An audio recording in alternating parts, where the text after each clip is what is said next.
Congratulations, Mr. Elric. Thank you, sir. I'll do my best. Some people will do anything to get into the Cadieux Café. It's gonna be great! These are the 80s, man! It's the Cosby decade! For the Soulmates, all it took was a little password. I'd like you to meet my good friend. ML Elric. We got Washington here on the coin toss, so he'll take Leon. That's Watson. Right. Sorry, Marcus. Yeah, there may be a problem here. His roommate was a, Podcaster. I'm a podcaster? You know, there's something really strange about you, and I don't know what it is. You asked it around, you touch it around my face. It's gone. What are you doing? Come on. That is not paid for by them. That is paid for by the people of Detroit. You aren't qualified, ML. I'm not qualified for this job. Let me tell you something. You want to go right now? Okay? You want to go right now? Hey kids, it's your old pal, ML Elric, with a very topically themed intro, which, by the way, Mark thinks is perhaps terrible. The worst one ever. And it's from a movie that we're going to talk a little bit about. Could it be made today? I think not. But we are promoting Soul Night at the Cadieux Café. That is this Friday. Max Prokop of the King's English and Shasta Fox is here. He's going to be providing a world premiere video and song a little later on the show. Thanks for coming in, Max. Thanks for having me. And I think it's my fifth time. Well, you know, we need to get you a jacket. We don't have a jacket, but we could cut a T-shirt up the middle so it is sort of like a cardigan. That's close enough for jazz, man. Okay, there we go. There we go. And Max, of course, you hear him on the show every week because he provided the great music bed for both our feedback and for a segment that this week I'm happy to say will feature a couple new Soulmates. That's when we talk about the people who have signed up to support the show. It's always a good thing to do because it brings us coming back every week. But also this week, it will get you into the Cadieux Café for free. If you're a Soulmate donating at least $5 a month, you can get in for free. You'll hear the great bands. You will hear Shawn and Erika and I regale you with tales. You will have Marc tell us, wrap it up. And look at Marc. And you can watch Marc. Look at the look on his face. No, I'm not putting it on. You looked a little bit like Stymie there from the Little Rascals. Now you look a little bit mean? Like... Well, that pejorative. Your eyes popping open like that, like you were shocked. Plus, I think you might have a bowler hat somewhere in the back, but we can't tell yet. But if you're watching us, that means you're already a Soulmate. And by the time this show posts, you should have received your password to get into the Cadieux Café for free on Friday. We're going to have feather bowling from 7 to 8 for free with the cast and crew of the Soul of Detroit. Maybe some guys in the band, unless you guys are doing a sound check, or some groupies or whatever you guys do in the back. I don't know. Just setting up, man. Yeah, Max is having we're having a groupie screening at 6 o'clock. So if you want to check in, bring your nastiest. No, don't do that. He's a fine gentleman and a licensed practitioner of certain professions that have to be licensed. And good news from John Rutherford at the Cadieux. Miller Lite will be free from 8:45 to 10. Don't go get one at 8:44 and bitch at anybody. 8:45 till 10 p.m. You will have free Miller Lite at the Cadieux Café. So that's pretty good stuff. Oh, nice. Yeah. And if you are too cheap to join the Soulmates, but not too cheap to pay for live music, you can go to Eventbrite and you can buy your tickets in advance for the show. It's $10 in advance, $15 at the door. You're getting 2 bands, free beer, lots of good stuff going on. I should also tell you the Soulmates are going to get a little free swag, so we will have that for you too. Come and find out what it is. Let's say don't F around and find out. Just come out and find out. How is that? COCF? Oh, I don't know. Anyways. What will it cost me? You? Time. One evening of your life. $100? A chance to feel the adulation of our audience, which for reasons that continue to mystify me, love the hell out of you, Shawn. If you felt as good about you as the audience does, you'd be very happy. The baldness.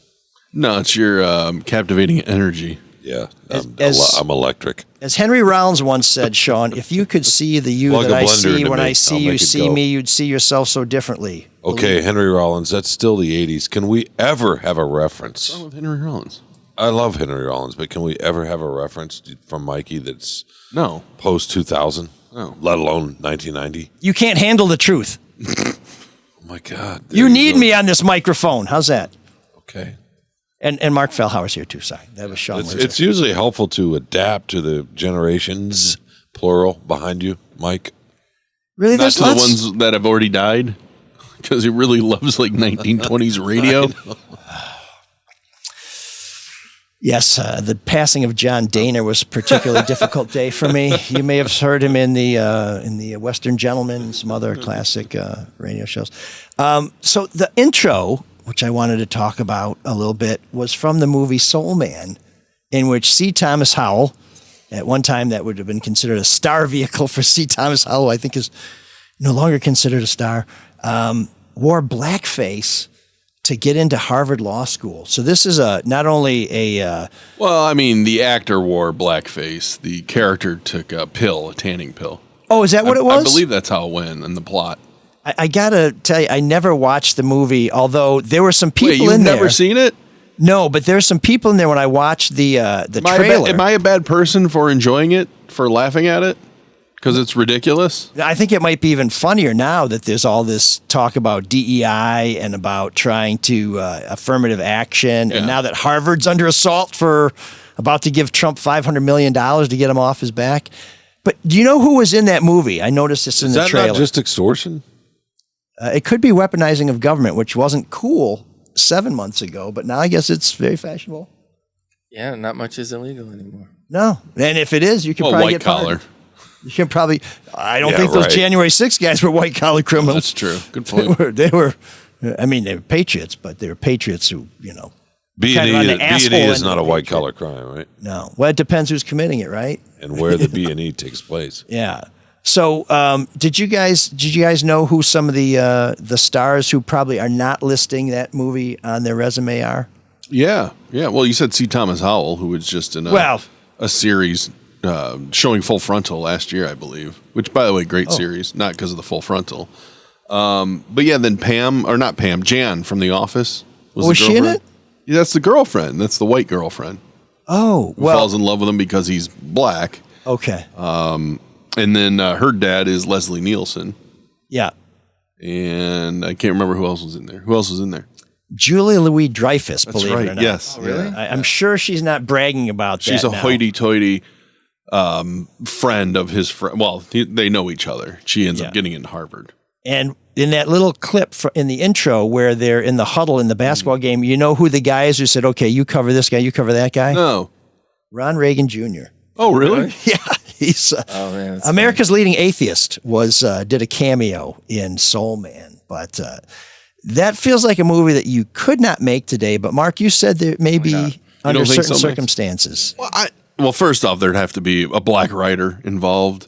But I mean, if you haven't seen the movie, you've seen it, Max, right? Yeah, long time ago. I mean, I forget more than I remember. That's how Max got into Harvard Law.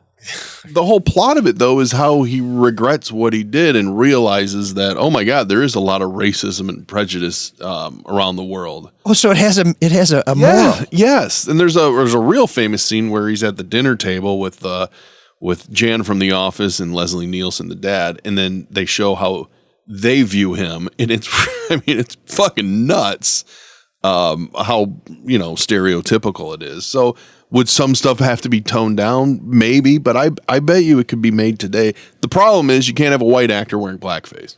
So to that point, could you make Tropic Thunder today? Yeah, I was going to say Tropic Thunder is the last instance where it was allowed. I think I saw an interview actually not that long ago with Jamie Foxx, and he was asked, could Robert Downey Jr. do that again today? And he thought he could. I think he could too, because it all depends on who the person is. Because when you hear people yell about blackface, a lot of time it comes from the right, and they want to point out hypocrisy at Sarah Silverman or Jimmy Kimmel or Howard Stern, these people that are firmly on the left who, rail against everything, who have done blackface in the past. You never hear Robert Downey Jr.'s name mentioned.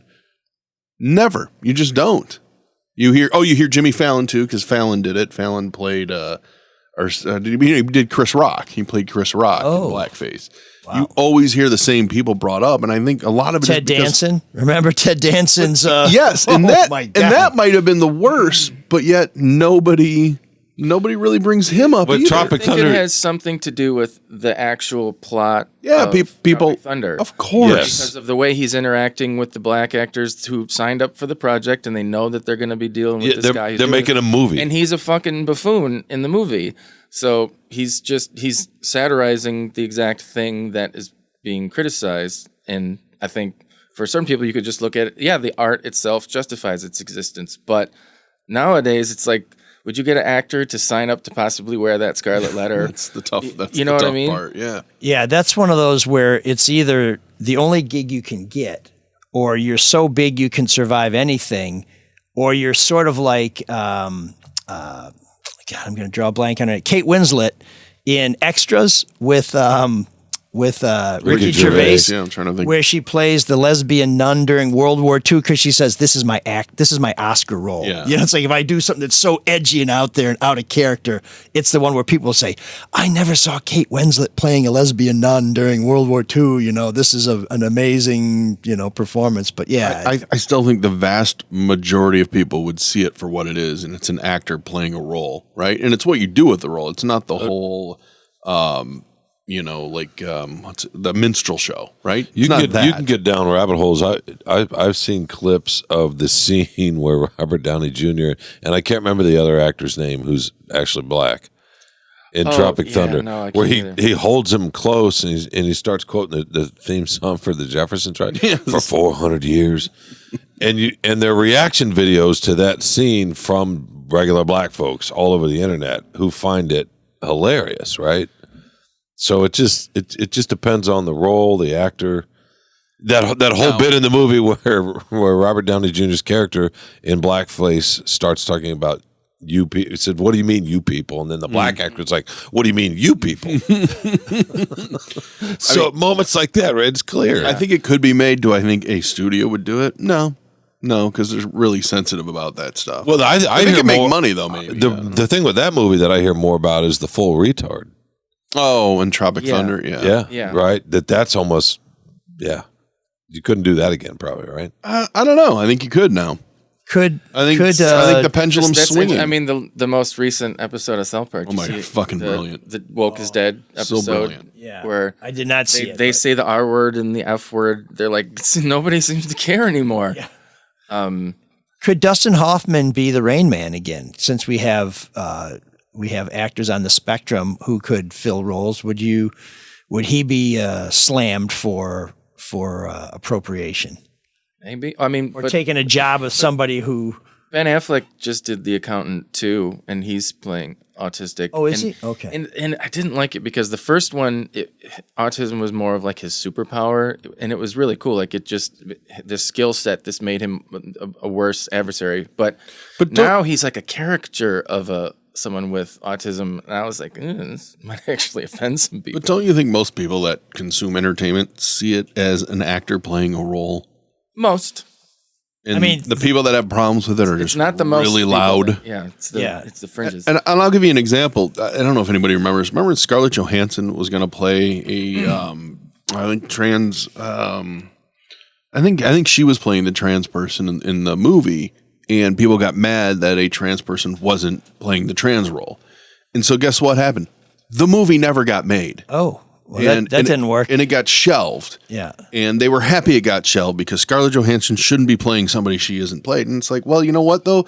The story was supposed to be a real positive story, and now it got shelved, and no one will ever hear it. So then should trans people not get roles in movies playing straight people? I mean, I appreciate that you don't want to exclude people from opportunities, and they may bring an authenticity to a role that's really important. But at the same time, it's called acting. And I think Scarlett Johansson would bring a lot more eyeballs to it. Yeah, commerce. To normalize. Yeah, I don't know. Well, there's a studio has to put money up. What if they just want like a bankable star? And maybe in the future, you say we would love to have a really bankable trans person in that role, but maybe at that moment, like that person didn't have you ever watched Squid Game? Yes. Oh yeah. And like one of the best trans characters ever is that I forget her number, but it. And I looked it up after I watched season 69. 2. No. But I looked it up after watching season 3, I think, and it was really good. And it's a man. It's just a regular cis hetero guy.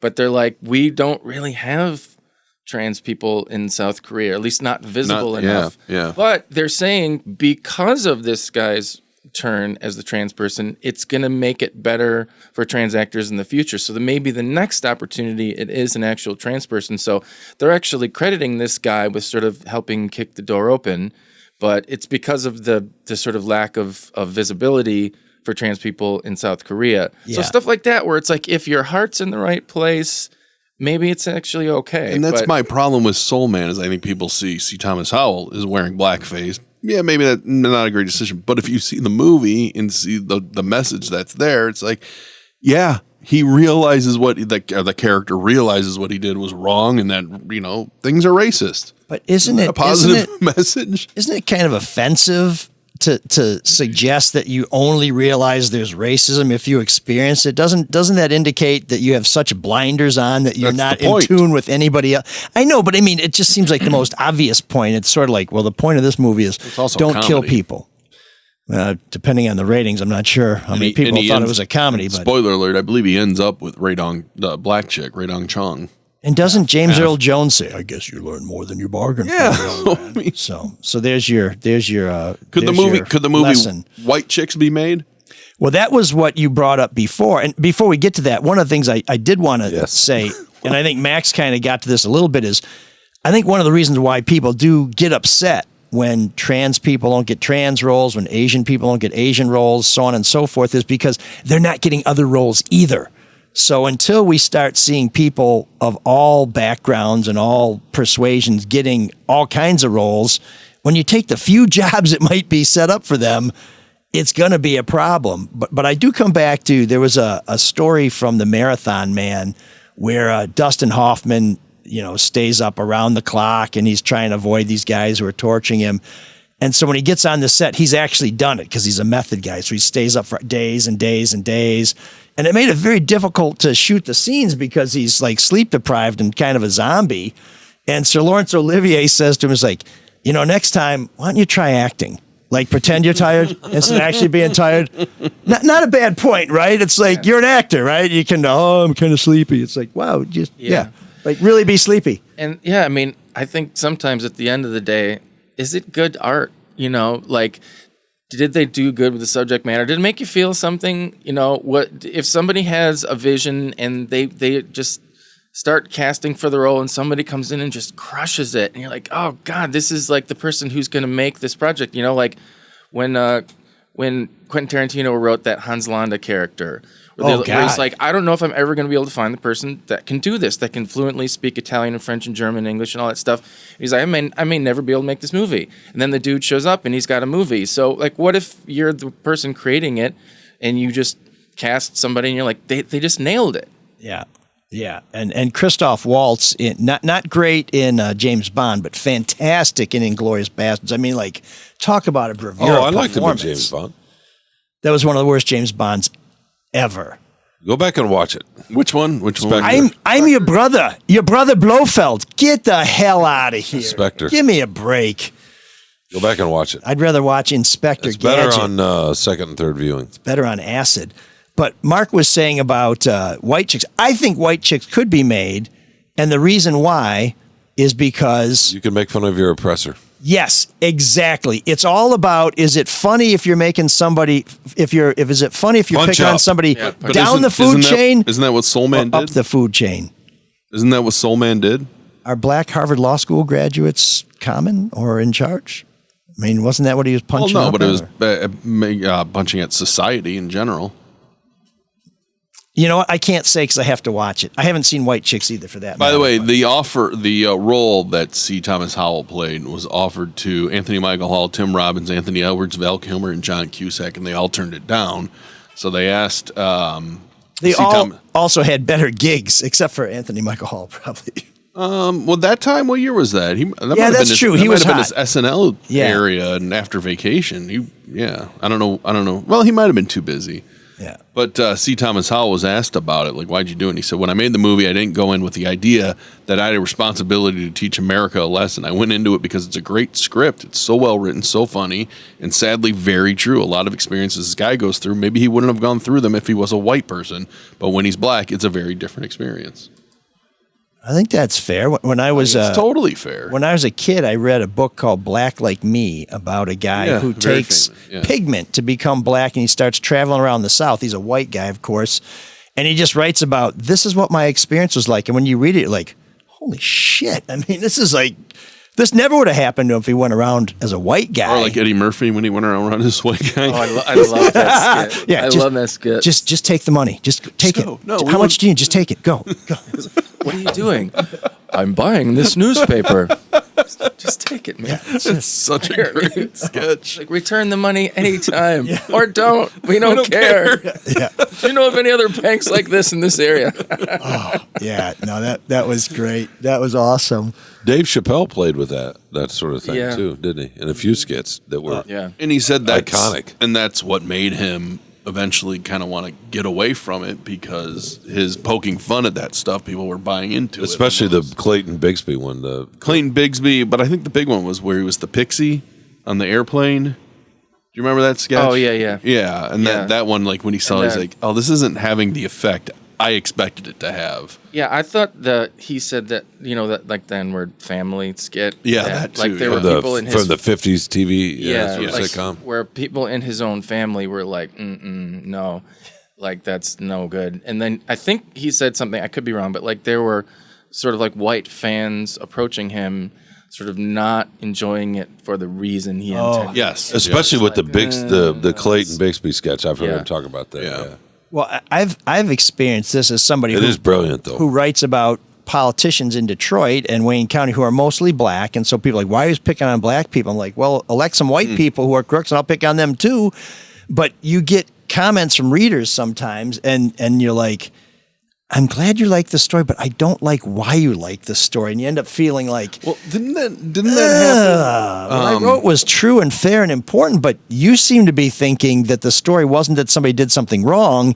You seem to be thinking that the story is there those people go doing something wrong again. You're like, I need to keep doing my job, but I don't like that that's what somebody took from it. No, you wouldn't like it, but I mean, you can't really control that. Well, but I guess my point is Dave Chappelle can say, I'm not going to do that anymore. Sure. The rest of us You are like, can't, well, if you keep doing crooked shit, whatever you look like, we're going to report on it. But there is that moment where you feel like people didn't quite get the point. And I think that was Norman Lear felt that way with All in the Family. It was supposed to be, no, you're supposed to look at they loved Archie Bunker, right? Fell in love with Archie Bunker, and it's like, no, you're supposed to be laughing at him and repulsed by his attitude and things he said, and then you realize that more people identified with him. Yeah. It's like it's crazy. Reagan using Born in the USA on his campaign. Yes. Right. Yeah, that guy.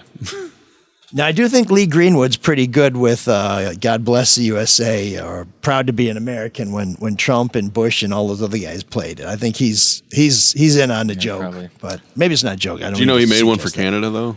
What? Yeah. Lee Greenwood had made a Proud to be a Canadian. That's not a joke. I mean, he did. He made, I'll see if I can find it if you want to hear it. It doesn't flow as well. You know what? I don't want to pay the extra 35% if we play it, Mark. So if you could just wait till we absorb Canada and it's tariff-free. He wrote God Bless Canada. That's God a song. Bless Canada. Well, I have a lot of Canadian friends. I don't think they're loving Lee Greenwood and his favorite president right now. Yeah. They're kind of feeling like, why are you picking on us? Hey, it's not, But the music choices in politics are, there's an agenda there for sure. Remember how radical it was when Clinton played the sax? Oh, yeah. And when he started playing Sir Mix-a-Lot? He went on Arsenio Hall, and it was... Get elected, yeah. You think about it now, you're like, what's the big deal? But back then it was a big deal.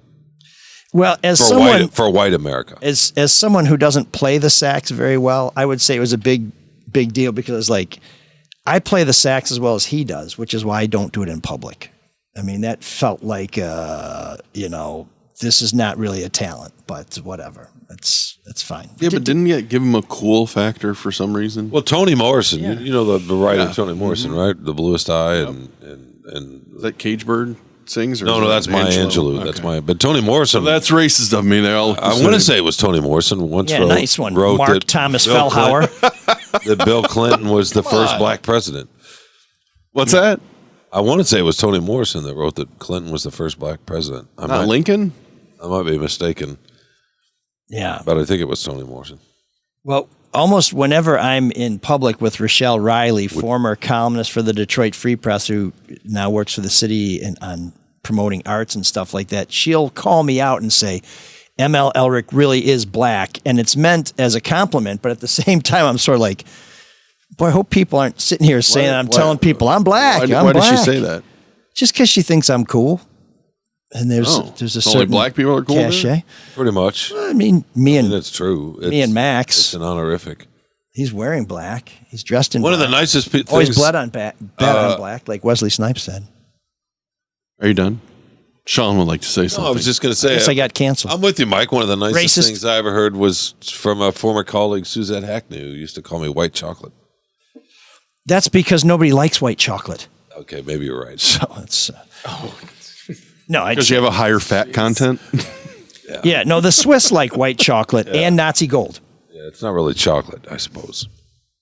Mark, on behalf of the Swiss, are you going to protest this? Mark is upset because he's never been invited to the cookout. Is that the issue? I still haven't been. Yeah. Mark is looking at his finely crafted watch made by his countrymen. Well, if you didn't thumb your nose at strawberry pie, then you might be. What cookout? Wait a minute. What are you talking about? Is Shawn having a cookout? The cookout. What? Mark's never been invited to the cookout. Is that right? Your party? You're talking about Elric's party? No, the cookout. Oh, is this a racial thing I don't know about? Oh, you know about it. No, I don't. Cookout. Like, you don't know about that? No, it doesn't sound like Elric knows about it either. No, enlighten us, white chocolate. So how is Elric really black if he doesn't know about the cookout? That's interesting. Okay. I'm saying, I'm not saying I am. I'm saying somebody has said it. Believe me. No, it means that you're okay enough to go to a cookout. Well, I guess rather than saying I'm cool, I've been to cookouts. Maybe that's the real test. I remember the cookout skit from Eddie Murphy Delirious really well. Those are my favorites, man. It's my house. You don't like it? Get the fuck out. Oh. Is that his dad getting drunk? Oh, yeah. I remember him talking about cooking Brontosaurus burgers, Gus. Then his mom making the chicken salad sandwich or tuna sandwich. His mom threw a shoe. All the stuff poking through the bread. This is fine. Just take this. This is as good as you get in the store. It's like, no, it isn't. We want wife's a McDonald's. Bigfoot, isn't she, Gus? Oh, and that voice he does too. Yeah, that drunk one. Yeah, I know you. Get the fuck out of here. That is an awesome skit. I miss those comedy tapes and comedy albums. I know we now have them as digital downloads and everything like that. It's called YouTube so now. many times when I was a kid. When you get those cassettes, you'd pass them YouTube around. cookout. Oh yeah, my brother brought home, and I remember just laughing till my stomach hurt, man. Oh yeah. It's like, I know you're 7. Maybe a 7-year-old walking the dog, no house motherfucker. Like, to me, that was the funniest shit in the world. No, it was until you get home and your dad says, "Go walk the dog, you 7-year-old." And he's like, exactly. This is the life I was living. It's funny in the Murphy's house, but not over here. This scintillating conversation is brought to you, first of all, by you, the Patreon supporters. We call you guys the Soulmates because we feel like, you're part of our crew. And by Luke Nowacki of Pinnacle Wealth Strategies, who will help you come up with a plan for a better retirement and, whatever your financial goals are. And, of course, the Cadieux Café, which is kind enough to host Soul Night this Friday, August 1st. You can go to CadieuxCafe.com to find out all the other great stuff going on there. They are open late. The kitchen's open late, and it's always a good place for a good time. Max, what do you guys have on tap? What are we going to hear from King's English and Shasta Fox? So Shasta Fox is going to start. We're going to do a lot more funky kind of soul stuff. We got Sly Stone, a little tribute to him. Amy Winehouse, Black Keys. We just call them the Keys here. We don't Okay. see color. Shawn does. The non-color keys. At the cookout. Okay, projector. And then the King's English will go second, and we're going to rock it up a bit more. We may play a tribute to Black Sabbath. Ooh, really? We just call him Sabbath around here. Because Ozzy's gone. Would you have played that if Ozzy was still with us? Probably not. No, we got it together just this last weekend. It sounded really cool, so we're going to do it. Awesome. You know, tribute to Ozzy for playing the only farewell show that really is going to stand up as a farewell show. Oh my God. It's the closest thing I've ever seen to someone singing at their own funeral. Yeah. Yeah. Did you watch it? Yeah. Did he sound good? I mean, not great, but it adds to the whole mystique where you're like, to know he was that close and to pull it off that well. I mean, did a respectable job. Okay. Wow. I mean, going out on top. Yeah. They're going to be talking about that for a long time. I was reading about Geezer Butler was talking about it, and he didn't realize how bad a shape Ozzy was in until he showed up for rehearsal, and they couldn't do more than 6 songs without him, just being fully exhausted and needed 2 caretakers to help him walk, and he was kind of blown away like how bad he had gotten, and it really stood out when he tried to talk to him. And he's like, usually Ozzy doesn't stop talking. He's just very energetic, he goes, but he wasn't saying a word. And if you remember that performance after he did with his solo stuff, did he end with Sabbath or his solo stuff? For some reason, I think he ended with Sabbath, right? Didn't he do like 5 solo songs and then Sabbath? I thought the second to last one was that Mama, I'm Coming Home. And then so maybe he ended with solo. Okay. Well, I guess he was going home. So well, that's the one that's like getting the most views because that's the one that feels like the most poignant kind of goodbye moment. Like he knew what the hidden meaning was. So do you remember how the show ended though? I don't. The band leaves and Ozzy is just out there by himself. And then Geezer brings him a birthday cake for some reason. Like, it's a really awkward, weird ending, and that's going to be our last vision of him alive. And Geezer said, we hadn't planned how to get off the stage.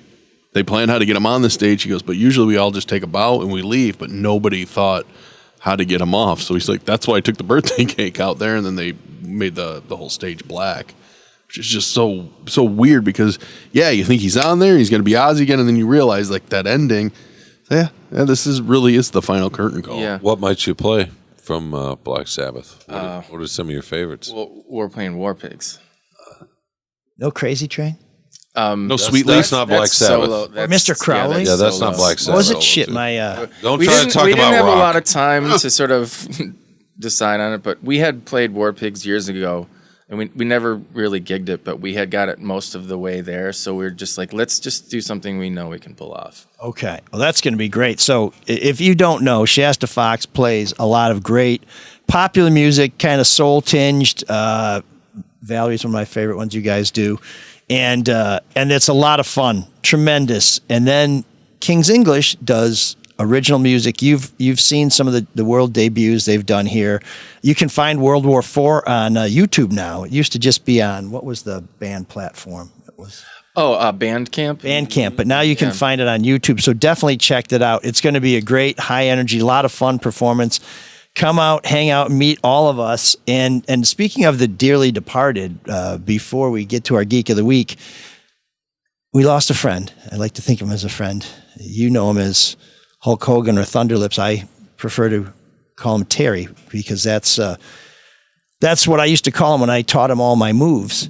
But Terry Bollea left us last week, 1 year after meeting Shawn. We can't say that those two events are not related, but Shawn, they were getting their hair done at the same place. What was the conversation you had with Terry? I didn't have any conversation with him. Oh, I thought I told you. You eschewed any interaction with? No, I think iconic wrestler. I think we shook hands and said hello and listened to him for a minute. He was in Allen Park at the Lions practice. Did you hold his hand extra long with a firm grip just to let him know who the real? What a beautiful obit that was, Shawn. Yeah. Yeah. No, we just talked. It was morning. There was dew on the fake grass. Is that what you want to hear? Actually, we just want the truth, Shawn. How did people react to him? Real grass. Now that I think about it, I think they went back to real grass. How did people react to him?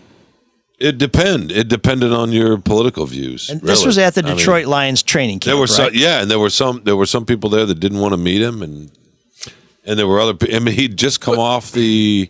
He had recently been in Milwaukee or at a Republican. Was he at the Republican? That would have been the convention? convention, probably. Yeah. Mm-hmm. If I'm not mistaken, I think he spoke when he tore his shirt off. And yeah. So I think that was not that long before that. So if I remember correctly, but no, it was interesting. Some people were he was their boyhood hero, childhood hero, and they wanted to meet him, and others wanted nothing to do with him. It was just like a lot of other things in America right now. And some just respected his work on the small screen with the wife of Bubba the Love Sponge. Oh God, yeah. They killed Gawker. Was it Gawker or was it? Gawker. Gawker. Peter Thiel put his money behind it. And yes. Buried Gawker. So, which honestly, they were in the wrong for doing that. I believe in the First Amendment as much as some people believe in the Second Amendment. That's a First Amendment violation. Would defend it just as vigorously. But for Gawker, so I believe that you protect the extreme, or you allow the extreme to protect the routine. But Gawker arguing that Hulk Hogan putting it to Bubba the Love Sponge's wife is of public interest and has some sort of like cosmic value, I would never want to defend that case, either in court or in the court of public opinion, because first of all, that's a private thing. Second of all, I don't want to see that.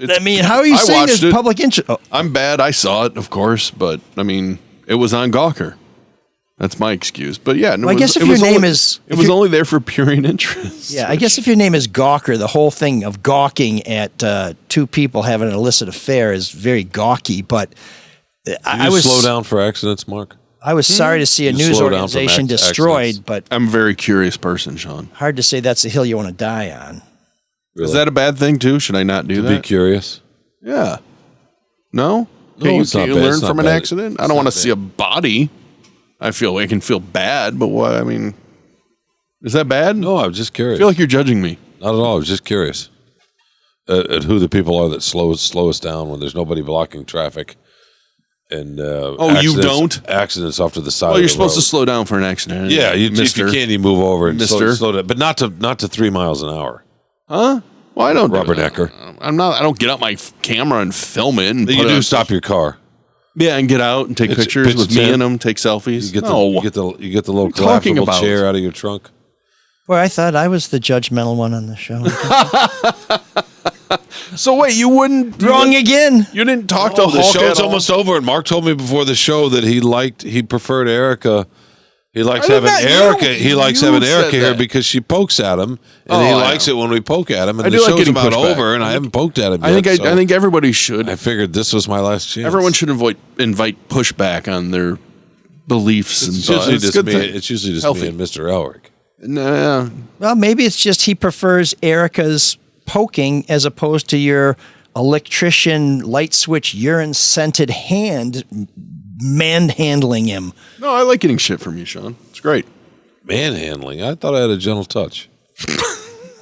Besides, those calves can take it. We'll tell you after Friday. But that I don't like. Come see Erika, Shawn, not a piece of meat. With a special guest appearance by Mark Fellhauer, who will be diagnosing electrical problems as he did before the show. Shawn, before we go... I just want to hear the song. This is a safety tip that we want to give you that we weren't aware of before. Shawn, what can you tell listeners that may save their lives if they are turning on the lights and smell raccoon piss? Go to the circuit breaker box and cut the power, because it could be a bad connection or a melting wire in there. But there's no chance that it's some sort of no. Of course it could be a critter. So it could be a possum trapped in your wall who has some sort of urinary tract infection. Possum's probably a little big to get in there, but it could be a squirrel. What about a marmot? It could be a marmot. Okay. So that's UL Laboratories certified advice from Shawn Windsor. We're going to have more of those gems on Friday night at the Cadieux Café. Remember, if you're a Soulmate, check your email, the email you use to sign up. You should have our code that you will tell the door people at the Cadieux Cafe to get in free on Friday. If you do not find it, send me an email at mlsoulofdetroit@gmail.com. That's mlsoulofdetroit@gmail.com, and we will make sure that you get that code. And we look forward to seeing you Friday for free swag, free feather bowling, free Miller Lite, and just a good old time. Oh man, the geeks have inherited the earth. Did I do that? What a dork. Does him wanting to play with us again mean that he's turning into a geek, or we're turning into cool guys? So I heard from Max and some of the other big shots in Shasta. But we're not going to Fox. hear from Max. We got to go to the Geek of the Week. I think he's trying to do a read. Okay. How many years have you been doing this? I think Sean's been doing this 320 times by my One of these count. days he'll learn. One of these days it'll be chemistry to know where the show's going. No, I don't care where the show's going. I just want to hear the song. As I was saying, I heard from some of the big shots in Shasta Fox that if Donald Trump won the election in November, it would be the end of our nation. Then I heard from some of the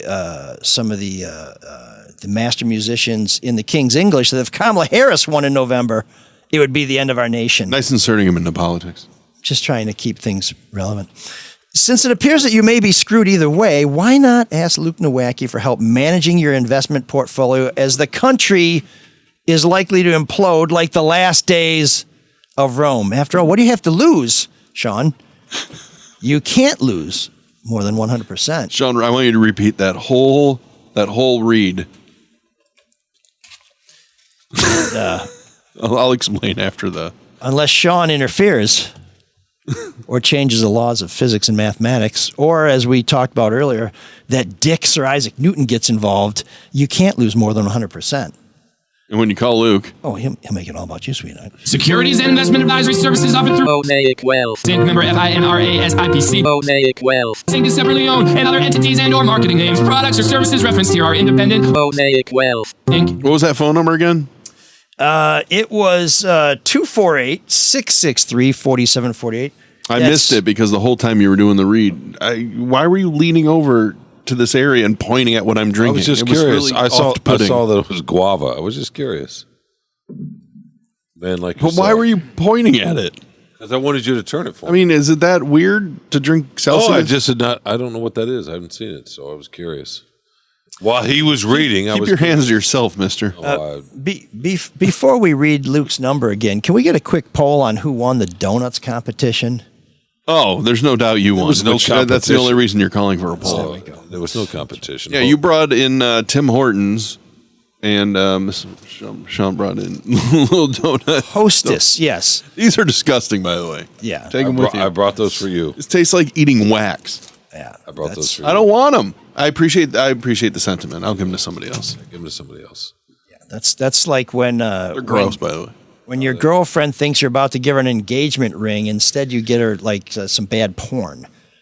I brought or the a diamonds, donut covered in wax, and Shawn brought the donuts covered in wax. Yeah, the President Rump. What are we doing video. right now? He's trying to say that he's a much better gift giver. He is. 248 today. 3-3-47-48. That's 6. It's okay. 248-663-4748. That's Luke Nowacki. He'll help you out. This week, we have a lot of feedback, so stick around because we have some very interesting no, we don't. messages, including a groundswell of support for Erika's choice for room 7609 last Ridiculous. week, which Mark and I were not as impressed as you were, but we will let you know what Look how what proud people that are man is telling of us. himself right now. Shawn is just laughing off mic. Why? Because you keep shitting on the show that you're on? He's like, I knew you'd like those donuts. No, it's like David Letterman shitting on GE. No, I know. It's fine. I don't care. This guy might. Okay, go ahead. I'm sorry. Yeah, Geek of the week. that's what got back Colbert, on track. That's what got Colbert canceled. So we're going to work a little feedback into Geek of the Week because they're both related. Oh, all right. And that's because Dawn says, and it's kind of, I don't know if there's a hidden message here about who she really appreciates on the show. Dear Marc and ML, and there are no other names mentioned. That's it. Although I think she's probably thinking Dear Marc, ML, and Max because she loves alliteration. Unsure if you retired this segment. What do you mean? We fight about this every week, Dawn. Obviously not a soulmate. If not, I'd like to nominate this Michigan pal. Right now, Monday night, he is currently the top story on both Fox News national website and the New York Post. Around 7 p.m., I saw him featured on the Fox News cable TV station. So this is big time national news. And they were probably trying to avoid any mention of Jeffrey Epstein. Career violent criminal dope dealer gets out of prison early, is apparently the headline. Gets his entire criminal and prison record wiped out by Governor Whitmer's clean slate bills. Democratic Party prop him and his nonprofit up. He becomes a multimillionaire nonprofit CEO and elected politician in November 2024. Top of the world, right? Last week, this unreforming dirtbag, this is Dawn speaking now, was arrested for choking and beating the crap out of his live-in girlfriend and baby's mother. Allegedly, that's me speaking. The scene was at his suburban house, so he may also be charged with another felony for campaign affidavit fraud. Apparently, he is a politician in Flint, obviously not a suburb. Police also took an unregistered gun he had in the home. He also stole the victim's phone. Those are both potential felonies. What a freaking crash out. Again, these are just allegations that Dawn is sharing and that have been reported in the New York Post and others. Curious if ML thinks a Powell charged with such a heinous crime ought to resign immediately or let the court process play out. By the way, you know that we believe that the court process needs to play out. We need to have due process for everybody, no matter what they look like or where they live or where they came from. And so this would be no exception here. However, I am on the record. In fact, it was one of the main themes in my city council campaign in 2021, that when a public official is accused of a crime and there is evidence, sufficient evidence to bring charges and to bind them over for trial, they should, if not step down, withdraw from their public duties. And if they refuse to do so, the government in which they serve should do things to sanction them, such as take away their committee assignments, such as take away any city resources they get, like a car or funding for their staff. That they should basically be put in a timeout until we can find out whether they are legitimate, whether they are honest, or whether they are, in fact, a dirtbag who should be driven from the public square, crying and screaming and covered with tar and feathers. So Dawn, I hope that answers your question. She closes, huge fan of both the Soul of Detroit and the Drew Lane podcast, which should be called the Drew and Marc podcast. I think that's fair. No. Or the Drew and Carl podcast, because Carl's on there a lot too. I wish we could have a big party at the Magic Bag like Carl, or like Max does with the Smiths United, maybe sometime. Thanksgiving is murder. That's right. We'll see you guys there in November. Dawn in Plymouth, thank you for taking care of Geek of the Week. Are you going to say his name? Who? Did you even say his name? Did I say his name? I don't know. Oh, sorry. It says here, Leon El Alamin. I guess he's the councilman in Flint, but he's our Geek of the Week. Yeah. Oh, yeah. For sure. Allegedly. Me again. There's an all-night party in room 7609. And you can dance together all night if you've got the time.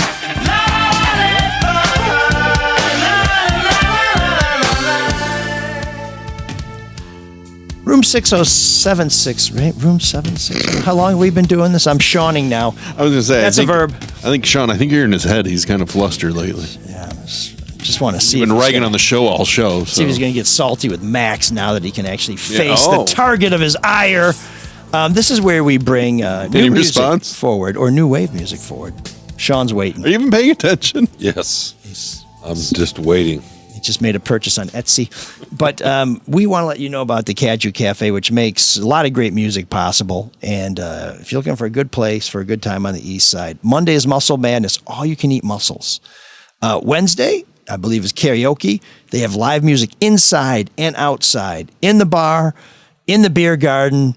And my favorite place to grab a beer in the summer is by the Garage Bar. So hopefully we'll see you guys there on Friday. They have a great menu. They have a great lineup of musical acts. And there's always a lot of fun there, like feather bowling. One of the only places in Michigan, in the United States, in the world, where you can do it. And from 7 to 8 on Friday, if you're a Soulmate, you can do it with us for free. That's the Cadieux Café. To find out what's going on, go to CadieuxCafe.com. If you don't know how to spell Cadieux, you're not alone, but you can find a link to their website on our website, which is mlsoulofdetroit.com. And Max, you brought us not only some original music, but a video that you produced. You're kind of like the A.J. Jackson of Saint Motel, where visually and musically, you're kind of a one-man wrecking crew. Well, there's amazing things you can do if you just have a good computer these days. And talent. Talent's good. Yeah, don't sell yourself short. Yeah. this isn't AI. This is sell not yourself Chat short. GPT. Well, it's like the 10,000 hours theory. If you dedicate that much time to something, hopefully you get better at it. You're the one with the talent on that side. So you're telling me And that side. you're telling me that we need another 9,500 hours of this podcast before Shawn is great at it? That's adequate. It's kind of daunting. I'm not sure I got that much left in me, but Max has got enough talent for all of us. So ladies and gentlemen, here's the world premiere of Time to Run by Max Prokop.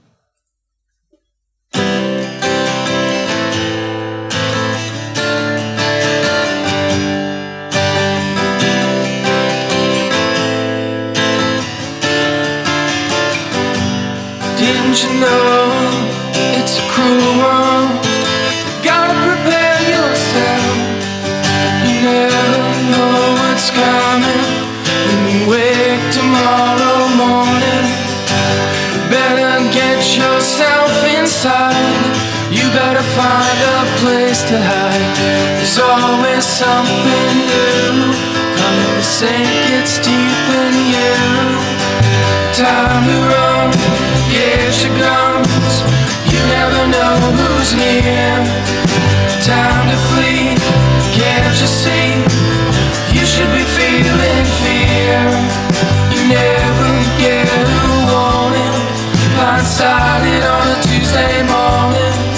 It's time to run, get your guns, you never know who's near.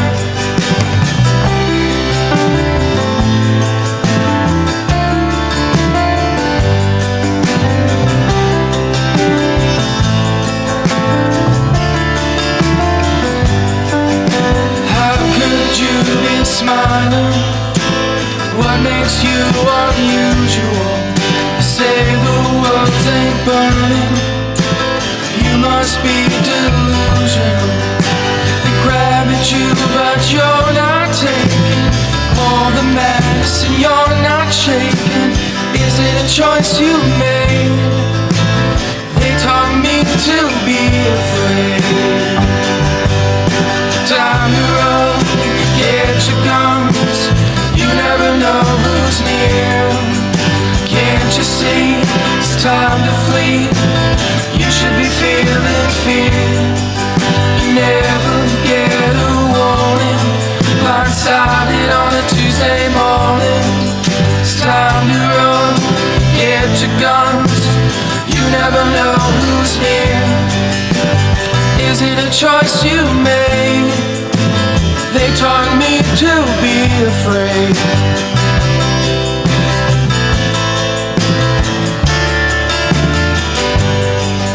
Time to run, get your guns, you never know who's near. Time to flee, can't you see? You should be feeling fear. You never get a warning, blindsided on a Tuesday morning. It's time to run, get your guns, you never know who's near.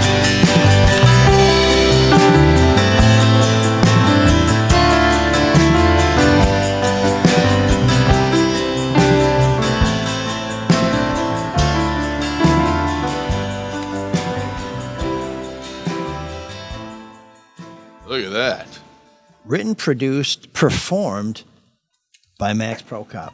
That's awesome, man. And filmed.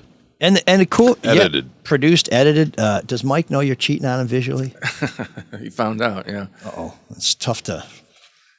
hate to be the one to put you out there. But if you know, Mike is a guitar player with Max who does some amazing visuals and has directed the videos for the King's English. But that's great stuff, man. What's the inspiration behind the tune? I wanted to do a thing sort of like, almost like Roger Waters, where instead of being the person who's sort of giving advice, it's almost like somebody who's worried or scared or whatever.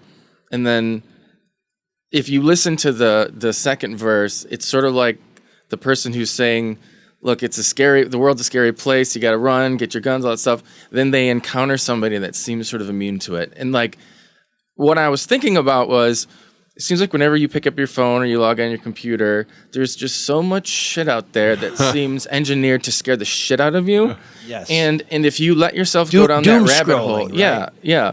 If you let yourself go down that rabbit hole, you can just think, oh my God, everything is out to get me, So the narrator kind of has that voice. But then the second lyric kind of gets into, how could you be smiling? What makes you unusual? You say the woods aren't burning. You must be delusional.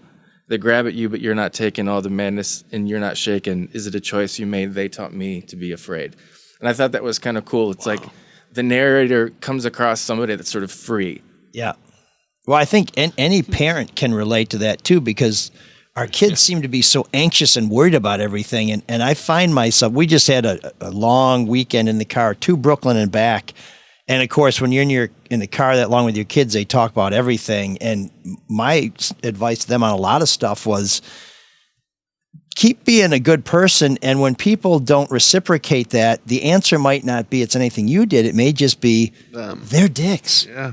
And not everybody returns the investment you make in them. And so the notion that we kind of have a choice as to whether or not we're going to be freaked out. I mean, some stuff, hey, the car's coming at you. You don't have a choice to whether you stand in the street and get hit or not. You want to get out of the way. But I like that idea that we do have some agency. And it's kind of like Morrissey says in Spent the Day in Bed, stop watching the news because the news is designed to frighten you. It also seems like everybody wants everybody else. I don't entirely agree with that, but there is a lot of negative shit out there. There's a lot of people that want everyone else to change to be their way. It's like you can't control other people. You can only control your reaction to them. So relax. Yeah, I think I just wanted to get at something sort of universal about that fight that you sort of wage in your head sometimes about how anxious should I be about all the shit that's happening? Yeah. Not only just in the world, but sort of even to me on a day-to-day basis. I always have to seem to manage that. Like, don't worry about all the worst things that could happen to you. You got to live your life with some modicum of peace. And like that one line about, you never get a warning blindsided on a Tuesday morning. Like, that's when the real troubles happen. But if you just live in constant anticipation of them, your life will suck. Well, Shawn knows that. He woke up Tuesday morning planning to be here. And instead, he found he had a piss switch somewhere in his stable there, where he keeps all his pedigreed, his small zoo that he's building out there. Who's moving into this new electrified garage, Shawn? Is this for you? Is Ann putting you out? It's a family room, That was a really nice piece. It was, yeah. Well, I'm always fascinated by musicians because I can't play anything. I can't write lyrics or anything. But I love music. Who doesn't love music? Is it? This is going to sound so simplistic, but is it harder to write the lyrics for you or the actual music part, or does it all just come? Because for me, the lyrics are harder. Yeah. That most musicians seem to feel that way, I think. Yeah.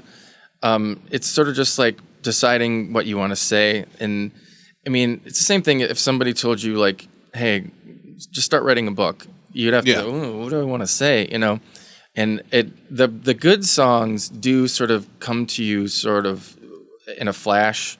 Sometimes like I'll work on a song forever and ever and it just never seems to get any better. But sometimes like I wrote that song inside of 10 minutes. Like it almost just clicks. It almost felt by accident. See, that's whenever you watch a documentary on a musician and they say that I can never wrap my head around that. Billy Joel, there's a big documentary on him on HBO right now. It's fantastic. Mm-hmm. And he's that way. He's like, well, I'm just writing what happened to me. I'm like, yeah, but you're also doing the music, and it just like all seems to click for him so easily. Yeah. No, it's funny how even some of the best songwriters of all time don't have a lot of insight about how their ideas came to them. And then like why did a certain period they had seemingly untouchable ideas, but then they sort of lose it and they don't even always know why. But a really good quote I think it was Noel Gallagher from Oasis was talking about that, where it's like, if you're going to be down at the hole trying to pull a fish out, you got to be fishing that day. And so just the idea of like you have to decide to sit down and write, and you might actually catch something good. And when you catch something really good, sometimes it feels like pure luck, but you still had to be fishing. I think one of the other good examples of lyrics and music is Elton. I mean, Elton couldn't write lyrics for his life, and that's why he needed Bernie. Yeah, and everyone has skill sets, like who returns the punt and who throws the ball and whatever, like you just do what you're best at. If you occasionally get lucky, you can do both. But I think it would be like there's times I wished I had some sort of like songwriting collaboration team like Lennon McCartney or whatever. Glimmer Twins with Keith Richards and someone to compete with, or that too, or somebody where you just seem to complete one another's ideas. I think it goes faster that way.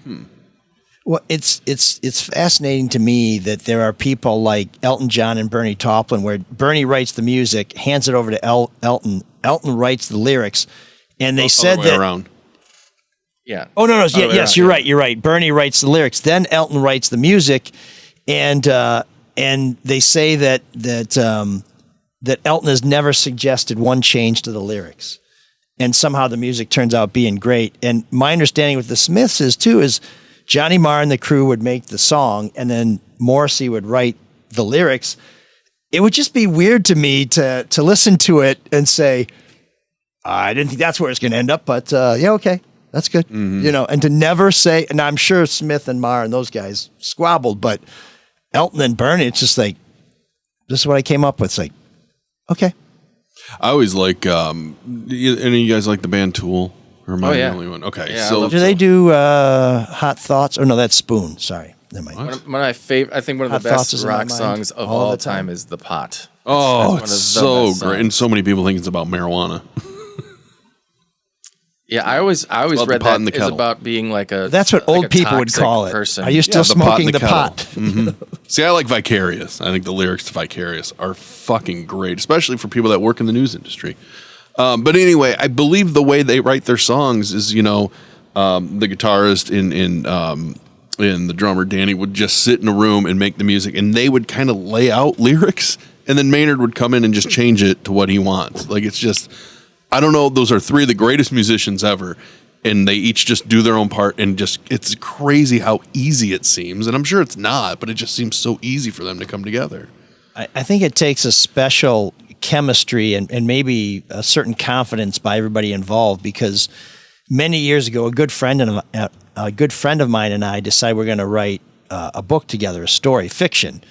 And we were doing it remotely, so one of us would write something and the other one would change it or add to it or whatever. It's probably not going to surprise anybody, but I would sort of rewrite a lot of what he did. And after a while, he'd come back to me and say, like, if we're going to write this together, you've got to let me write some of it. And he'd get really mad at me, and I think it was probably fair, although my stuff was better. But that dynamic has got to hit all the time where you're like, no, this really is personal to me, and you want to change it. It's like, dude, it doesn't work. We got to change it. It's not for everybody. Like Lenny Kravitz, his first, I think, 4 albums, he played every instrument, sort of had control over every last thing. I think the only thing he really didn't play was horns, maybe, and like a handful of solos, whatever. But like those first 4 records is just all him. Yeah. And for him, it's just like controlling every aspect of it works. So Foo Fighters too. Cool. Matt Johnson from I think he played everything. Yeah, I mean, there's a lot of examples of people. Trent Reznor with the early 9-inch nails. Yeah, he's a great example of that. Yeah, Prince, right? Yeah. Yeah. Oh, I didn't know that. Mm-hmm. It's because I'm not invited to the cookout like Shawn was. No, you don't like rock either. You like new wave. You don't New wave is rock. Prince is too modern. You don't like anything that jams. That's true too. It's too funky. I like all the music Prince wrote for Sinead O'Connor. It's too black. There you go. Like he doesn't like Sunshine of Your Love. Who said that? You did one time. You don't like that song? It's not true. It's not true. Greatest openings ever. It's too hard. Fake news. It's fake news coming from Shawn. But Shawn, don't you find when you're writing something and you're working so hard to try and make that sentence work that at some point you just have to abandon ship because you determine if I'm working this hard to make it work, it probably doesn't work. Mm-hmm. You have to go another direction. Sure. Okay, well, Shawn and I agree on something. That and your donuts suck. You're right. Do you guys ever have that when you're writing where on a certain day at a certain time you can't pin it down, but you just had this rush of creativity and just sort of every word just came to you, and you go and you look back at it and you're like, God, if I would have thought too hard about that, it might not have been as good. That happens to me a lot. But what I find more, and what I tell my students is finish it early and go to bed. Because when you come back the next day, fresh eyes, it'll still be good what you had, but you'll make changes. And then you'll be like, oh my God, I'm glad that I had that time for my brain to reset and to kind of come at it with some fresh eyes and see, I see what I was trying to say there, but I think this is better. Or we could just say it's good to edit. I love the idea of sort of charging through the creation, and then when you get to the editing, you can get real sort of granular. But I know that was like a Lennon-McCartney thing where they would have these songwriting sessions, and they would last like between 1 and 3 hours, and they'd be like, finish the song. The song ends in this session. I think that's a great way to work. And like when you're chasing it down, you're like, oh, no. I can tell right now something's happening. Get it down, get it finished. Yeah. Or at least 90% of the way there, have the structure and everything, and you can worry about it later. But like, don't walk out of the room when the inspiration is percolating. It's like waking up in the middle of a dream and thinking, oh, yeah. And you don't write it down. Like, I'll get this in the morning. You wake up and it's like, what the hell? I have no notion what it was. But at the time, everything seemed so clear. It seemed so right. It worked, and then it's gone. That's funny. Going back to that Billy Joel doc, he was talking kind of about both those aspects where that, what's that one song he did? In the middle of the night, River of Dreams. Yeah. He's like, I woke up and that harmony was just in my head, which first off, I'm like, okay, you're a genius. Great. Good for you. I mean, who wakes up having that harmony? And he had those lyrics. He's like, I wrote them down, but then I kind of dismissed them because it sounded gospel-y to me. And it just wasn't what I do, and I didn't like it. He goes, so then I, got ready, and then next thing you know, I'm in the shower, and I'm just repeating that hook over and over and over. And he realized when he got out of the shower, he had to sit down and write that song. Yeah. Like it's there, which is crazy. It's crazy that us mere mortals can't think that way. No, your brain figures stuff out. One of the most amazing things that I've found is it's kind of diminishing returns. If you think I'll work all night and get it done, you're almost better shutting it down, getting some sleep and coming back. And I tell people the way my brain seems to work, it's like that old coin bank where you spill all the coins in and the quarters roll down and drop in the one slot and the dimes drop in the other slot and the nickels. When you sleep, when you rest, when you walk away from something and give your brain a chance to do the work that you can't seem to do by forcing it, things will fall into place. And then you're just like, it's almost like a revelation. But I think it may just be, we are hard on ourselves. And we see that in our kids. Maybe if you just kind of relax and let your subconscious take over, you may kill a whole family, or you may have a beautiful piece of music. It's not so always. To me, it's not easy to relax, and I think it depends. But you're also on deadline every day, Shawn. You don't get to wait a day to write about what happened at the game. You just said it's not easy to relax. Every now and again, I don't believe that. Every now and again, I get a little bit of time, but to me, it's you're a night person, morning person. I would never say go to sleep with somebody. Some people like to write at 6 a.m. Some people like to write at midnight. Others maybe in the afternoon with a cup of coffee, looking out and watching people go by on the sidewalk. But I hate writing. I do not like to write at all. I love having written. It's a release once I've written, but I don't like writing at all. I like thinking about something. That I love. Like I was in Vegas last week for the Big Ten football media days, and I thought, I want to. This is it's a strange juxtaposition of this conference that has been Ohio, Indiana, Michigan, leaked into Pennsylvania a little bit 20 years ago, and then Nebraska. But basically the Midwest, this footprint, all the associations you have with it for decades and decades and decades. And then last year expanded to USC, UCLA, Oregon, and Washington. But still, to have this conference kick off in the middle of a desert surrounded by mobs, surrounded by mountains that was sort of started by the mob. I thought, okay, I want to write about that. And I like thinking about that. And I thought, I'm going to go see a psychic. And I'm going to go to the mob museum. And I'm going to go ask the psychic, what's the future of the Big Ten? Whatever, I'm going to have some fun with it. That part I enjoy. But then when I sat down to write that piece, it was torture. It was miserable. Why? It just. I mean, you did all the research. I'm not because I'm not creative, you know. And then I. But you are. Didn't the psychic tell you that was going to be hard? The psychic wasn't there. I knocked and knocked. Dick thing to say. I knocked on Time the door. for a refund. Do not put that on your And expense it said, report. ring the bell, and I knocked, and it was across the strip from the Mandalay Bay. Ring the bell. It should have said, I know you're here. Just wait. Yeah, it should have. Right? But no, so I figured out, was that I wanted to have some fun with it. And so I found out that, I knew, you know, there have been natives thousands of years ago. I found out there was a tribe called I'm going to butcher this, Peyotes, I want to say, and they started about 12,000 years ago. The Spanish explorers came through the 1800s. They're the ones that named Las Vegas. And then when the train stop was built there at the turn of the century, around 1900 or so, and then the dam came in the 30s, and that brought all the workers, and the mob saw all the workers and thought, well, somebody needs to organize those vices. So that's how the town was built. So that's what was my whole start of the story was 12,000 years ago, 1900s, here's the name, here's the dam, here's the mob. I arrived Tuesday. Right? So it's all about you? So, yeah, no, I pulled an Elrickian trick. So now Vegas counts because Shawn was there? Exactly. No, so it was kind of a wink. Here I am, and I'm going to go see the psychic, and I went to read about the Purple Gang in the Mob Museum, whatever. But so it wasn't really about football at all. It wasn't. But it's okay. It's about your experience. Thinking about I'd that, much rather read about. Thinking about that, I enjoyed. But once I sat down to write, it was miserable. It always is. Well, we will have a link to that column on our website, just so that you can vicariously experience Shawn's torture. But isn't there any type of writing that you enjoy? I'm asking.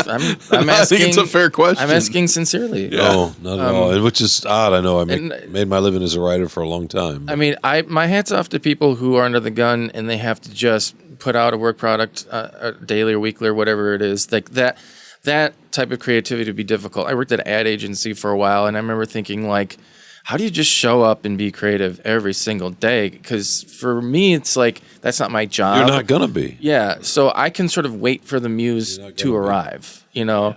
Yeah. But anybody that would have to just walk in every day, and the people that can do that day and day and day after, like, my hat's off to them. I think it would start to grind on me too. You know, like, luckily I can just, like, I made a 3-minute song, and now I don't have to do anything and go back to my regular job. I was always amazed with late night shows like Conan. Oh yeah, it's like oh my god. Well, they have a team. Funny. They've got a team of people, and because you can't be no one person can be funny or creative or whatever it is. Like you just have to. For me, I have to accept that I try to be solid every time I write, and then hopefully I can be good.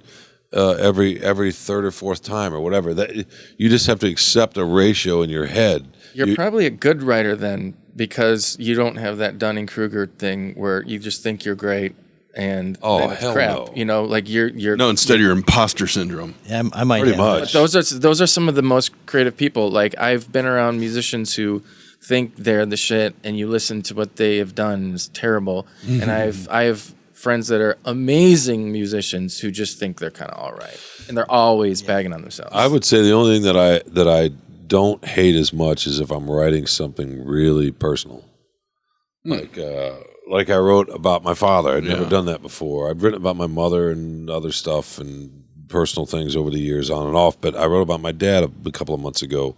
Thank you. And a penny jar that I have kept since he's been gone for 30-some years. And once I figured out that the penny jar was the key and that everybody had some form of a penny jar, I enjoyed figuring that out. Hey, when you write something like that, are you sitting there thinking about relatives and how they're going to digest it? Or is it just simply about your thoughts and feelings? When I write something like that, I can feel a pit in my stomach. I can feel, and it's a release. And really? I like that, because you're carrying around something. When you guys write, well, maybe not Elric because you're usually going after bad actors, but maybe when you're writing. No, he enjoys his voice. So. No, but I mean, like, do you ever think about? Sounds like music to me. I'm trying to get a good example of like Shawn, who you would have written, somebody in sports, but like how they'll digest it or read it. That's different, for sure. When you wrote about Cassius Winston, you must have been thinking about that, and after his brother committed suicide. Absolutely, you want to be sensitive to that. Or if I'm just writing a regular column and somebody's struggling, I always want to be fair. That's the main thing for me. But that's different from the creative process. That's just not being a dick. right? You want to be fair. Some of us struggle with that. Yeah, I was going to say, I've never been in consideration. Oh, over that's here. not it. Guess that's just me. The process is fascinating. Yeah. No, but you do. Of course you think about who. And for us now, Mike might tell you this too, for us now the business has changed so much. Your first thought is these days, who's going to read it? Yeah. Who's going to be interested?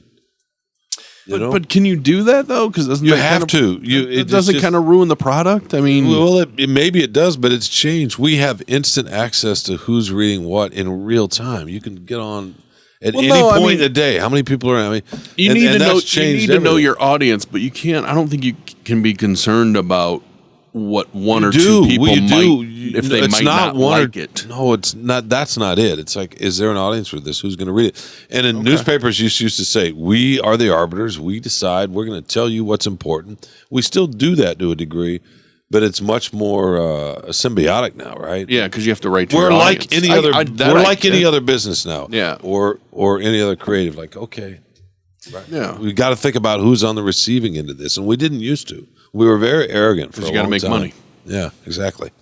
Some of us are still arrogant, but I'm glad there's been an evolution, but not a revolution. Well, that's Max Time to Run, which may actually be maybe not Time to Run, right?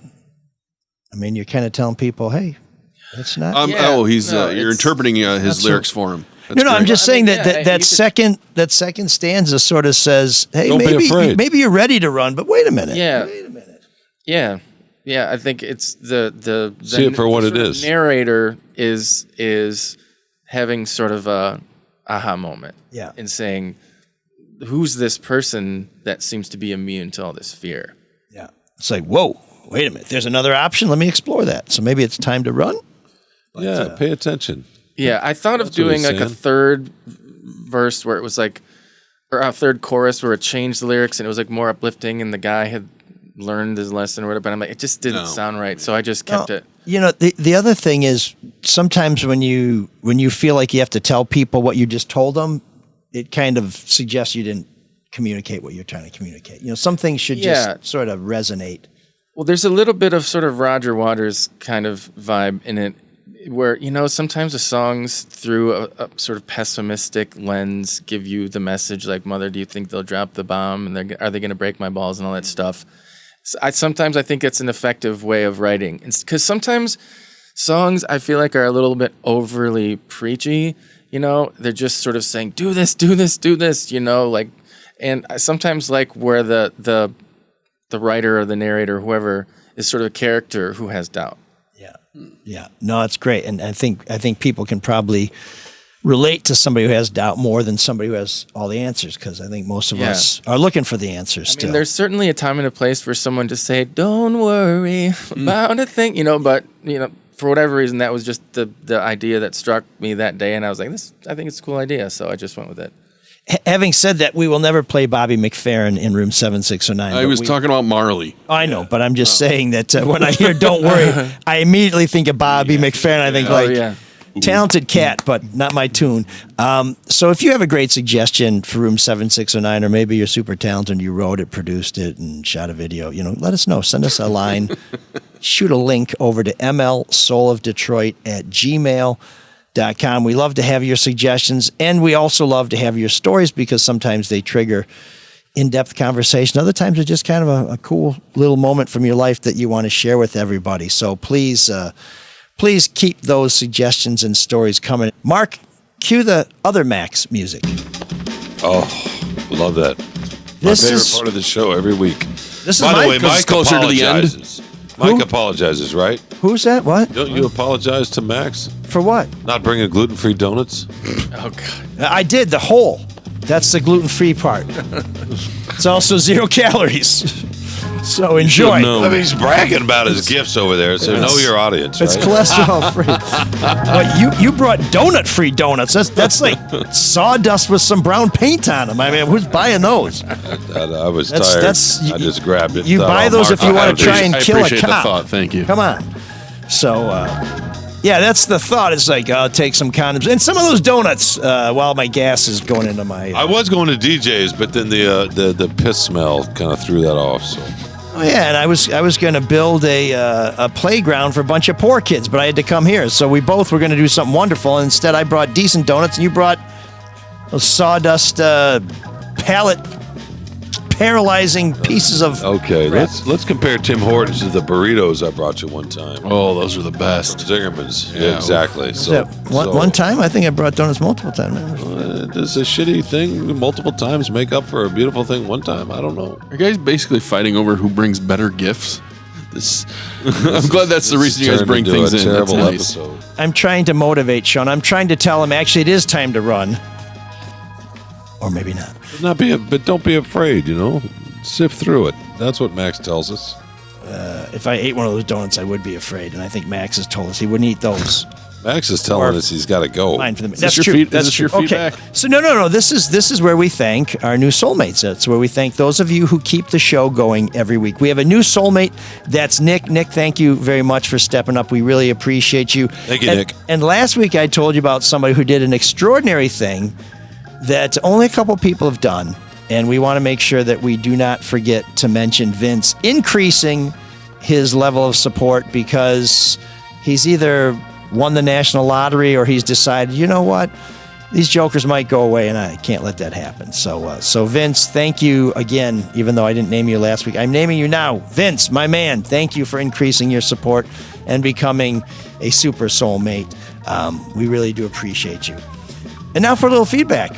This comes from Mike, and it says Mike Decent, which, is that like the best DJ name? Kind of like not braggadocious. It's like, yeah, Mike Decent. Now check out these fat beats. Yeah.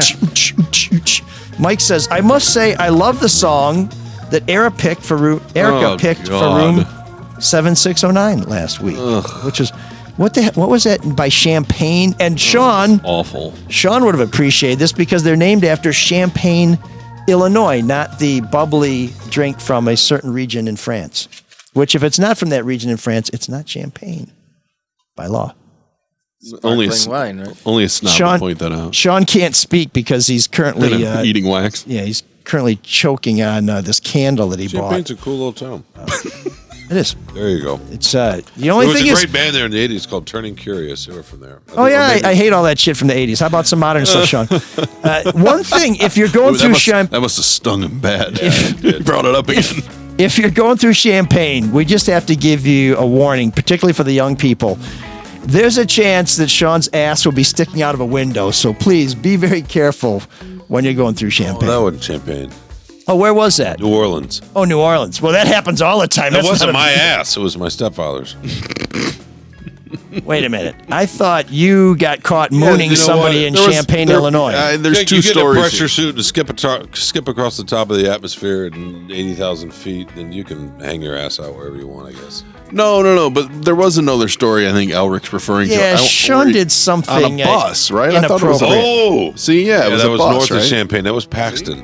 Oh, yeah. So if you're in Paxton, be careful. Soybean country. I'm glad someone on the show listens to things. For that full moon appearing in a car window near you. Me and another buddy. Yeah, that was the switching the drivers. That was the downfall. But somebody had their ass out of a window, in a bucket seat. Yeah, both of us did. So who was driving? We took turns and we swapped drivers without stopping. Oh, okay, so this wasn't. It wasn't the mooning that got us. It was the fact that it was clear that we'd switched drivers while we're on the freeway, which was, of course, idiotic. Okay, well, I'm glad you remember. A long time ago. How could you forget that? That was one of the dumber things. Well, you did forget it. What are you talking did forget about? that actually. So. Well, I mean, but not permanently. Hopefully. Oh, you were using the Royal U. No. I momentarily forgot it. But how could you forget that? Yeah, I don't know. That's what I was told. Because I was thinking of the mooning in New Orleans. That's why. Okay. Thomas writes in naked stepfather in a big ass van. The great Santini. And the message is the subject line is Shawn, not Shawn, and he spelled Shawn correctly this time because he was admonished. He was admonished. By who? Not by Shawn. Oh, okay. S. Hawn, not S-een. Admonished him. And he is a soulmate, so we really appreciate it. He says, my wife and I, yes, the same wife from 1981. Now, if you've heard the show recently, Thomas did offer a great entry into room 7609. They say, we will be wearing Shawn, not Sean, Shawn t-shirts. I hope I can pull that off at the Cadieux. So it sounds like they've actually created some wearables. By the way, my wife Donna, not Dina, had no idea about ML Soul or anything till I played the episode portion all about our Chicago trip back in the day. Just right now, Tuesday, 9 p.m. via Patreon, of course. She can vouch for the Ministry Femmes story as well as my fascination with Root Boy Slim and the Sex Change Band song Boogie Till You Puke. See you at the Cadieux in the Big Boss line at puking time. That's fabulous. I'm not sure about that last part, but yeah, we'll see. 1981, that's impressive, right? Yeah, that's when a friend of his, a high school friend, said, why come are you out to rolling your Chicago. No, I was looking around. It said, come out to Chicago, check out Angry Al. He's performing. Turned out to be Al Jorgensen. And the next night they went to a little bistro and the Violent Femmes were playing. So that's not impressive at all, Mark. What? Married since 1981. I think it's very impressive. Why'd you roll your eyes? I wasn't rolling my eyes. I told you I was looking around. Okay. I don't know if they were so judgmental. I don't think I'm they not were being married in judgmental. 1981, but they've been together. Start attacking my oppressor over there for a long time. Sabrina, in a welcome change of pace, says, I've been following all of your Detroit mayoral coverage. And if you check our website, mlsouldetroit.com, I'll have my 2 latest columns up about a mayoral candidate who admitted or acknowledged that he was convicted of abusing his wife back in 1993. He hit her and pleaded guilty to a misdemeanor assault. The amazing thing about that story is how long it took for anybody to unearth it, I thought. Yes, and that's partly why we need you to subscribe to the Free Press, because if we had more reporters, we would have found that 3 months ago instead of last week, because we have not had the resources we need to fully vet all these candidates. We will be doing that with the last 2 who are standing after the August 5th primary. But here's the fact, folks. There are still a lot of stories. There are not enough reporters to get to them. So please subscribe. It's $1 a month, which is pretty insane. When I was a paper boy, we used to charge like $1.15 a week for the paper to be delivered. Was that before 1980? Yes, it was in 1978. Thank you. By the way, I love how the feedback was, what was that, 7-8 words? I follow your coverage, and then it went into a soliloquy. Is there more to her comment, by the way? Here's the downside. If you subscribe, you'll also get access to Sean's columns, which apparently are very difficult to write. Imagine what it's like to read them. Thanks, Shawn. Honestly, do literally any of the leading candidates unquestionably live in Detroit full time? When is the last time a favorite to become Detroit's mayor genuinely lived in the city 100% of the year, for goodness sake? Duggan and Bing famously didn't. Did Kwame generally live full time in the city before running for mayor? I'm guessing even Archer maintained a home in the East Lansing area since he was on the Michigan Supreme Court. And a local historian like you can probably tell us if Coleman Young maintained a second home getaway somewhere. So I think what Sabrina is referring to is that Todd Perkins, who is running for mayor, and Solomon Kinloch, who is running for mayor, both moved from suburbs. Perkins moved from Grosse Pointe Shores, and Kinloch moved from Southfield. Both moved just in time to qualify. Doesn't he have a big ass house up to run for mayor? Oakland Township too. I'm not sure. I don't know that he sold his old house, but he's now living in an apartment across the hall from his brother. So you could argue that. Where does Mary Sheffield live? Weren't there Southfield questions about her? She went to high school in Southfield, but she does live in Detroit. And this is a good point. Mike Duggan moved to Detroit strictly to run for mayor. Dave Bing moved to Detroit to be mayor. Kenneth Cockrell, who was the mayor after Kilpatrick resigned, was living in Detroit and I believe still lives in Detroit. And Kilpatrick sold his home in the Russell Woods neighborhood once he moved into the Manoogian mansion. So he did live in Detroit. Dumb question. And Archer always lived in Detroit. I don't know whether he commuted when he was on the Supreme Court, but he was working for a law firm when he ran for mayor. So he was a Detroit. I'm going to ask a really stupid question here. Do you legally have to live in the city then to run, right? So you may remember back in 2013, Mike Duggan put in his candidacy papers and was thrown off the ballot because it was determined that he had not moved into Detroit a year before he filed his candidacy papers. So that's the answer, a year before? Well, it's so you have to live here a year. I think that he had, there was some weird thing where he had lived here for a year, but if he'd put his papers in a day or two later, he would have been okay. But the bottom line is you have to be a full-time resident. Your domicile has to be in Detroit a year before you file to run for office in Detroit. But what's weird about that is other public servants don't have to live there. You can work in the police department and not live in the city. Right, because they ended the residency requirement around 2000. If you run for Congress, you don't have to live in the district that you represent. Yeah. So that's a little weird. Well, senators do that too. Hillary moved to New York to run, right? Yeah, carpetbagging. RFK did too way back when. But I mean, my point being is you could be a good mayor and not be from the city. Do you? I mean, ideally, you would want them to live and work and do everything in the area they're going to represent. But should that automatically disqualify you? I mean, you could do a good job if you don't live there. I think I'm a better reporter on Detroit politics and what's going on in the city because I live in the city. Sure. I think that makes me better, but I also know people who are very good reporters who don't live where they in the area that they cover. But in this case, it's a matter of law. Yeah, and I think it's a fair question because I know when I ran for city council, there were people that thought I just moved to Detroit to run for city council. In fact, I ran into people who said, "What are you doing here at Aldi?" And I said, "I shop here." I was like, "Why you shop here?" I was like, "Because this is my neighborhood. I've lived here for 20 years." They're like, "Oh, damn! If I'd known that, I would have voted for you." I'm like, "Oh, we did send a lot of shit to your house that said I lived here for 20 years, but I guess you didn't read that." But people like Mike Duggan. Folks believe that you're only going to move to Detroit if there's something in it for you. If you want something from us, you'll live with us. Otherwise, you won't deign to wash your feet in our jurisdiction. And they are offended by that. And I think that's fair. But if you had the smartest, best, most effective person in the world who wanted to lead our city and you said, "Sorry, pal, you've only been here for 200 days," that probably is not smart, but it's moot because, like you said, it's the law. All those times we've had the smartest, most effective people in public office. There we go. The worst of both. History of that. Yeah, they didn't live here and they were terrible. Yeah, you can count them on your sixth toe. One more bit of feedback from Soulmate Susan says, "ML, Mark, Shawn not forgetting this time, and of course Erika." Finally, a song I recognize for the Room 7609 segment, and a favorite of mine as an avid yacht rock radio listener.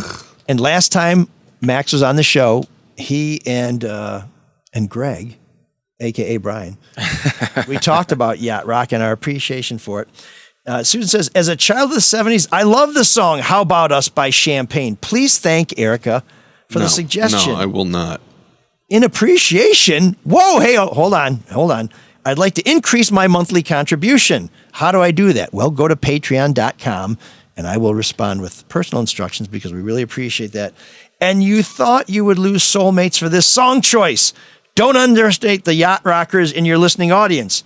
Before you know it, Stevie Nicks will be in town on September 7th, and I plan to send over a video clip so Shawn can see that she can still fill an arena with all age groups, not just the gray-haired crowd. I plan to buy him a Stevie Nicks t-shirt. That would be XXL, Susan. I look forward to the girl-themed ML Soul of Detroit merchandise. When will it arrive? Well, Susan, Erika has designed some Soul of Detroit merchandise for women, and we will be opening our merch shop later this summer. I really enjoy the show and always learn something new from the spirited conversations. Soulmate Susan. ML, please extend my best to your family. And she says some of the other families who gives it. Susan, come on now. No, she didn't say that last part. She's a very wonderful person. Thank you, Susan. So that's your feedback. And thank you, Cyrus. Please keep it coming to mlsoulofdetroit.com. We hope to see you Friday at the Cadieux. If you're listening to this show after Friday, boy, oh boy, did you miss a great night. And until then, Shawn, do you want to do the honors? Cyrus, take us out. Can you dig that? Can you dig it? Can you dig it? Mom, Dad, I'm a podcaster. What? No, you're crazy. ML Elric. Come on now! From the producer of Risky Business, Soul Man. He didn't give up. He got down. Right on.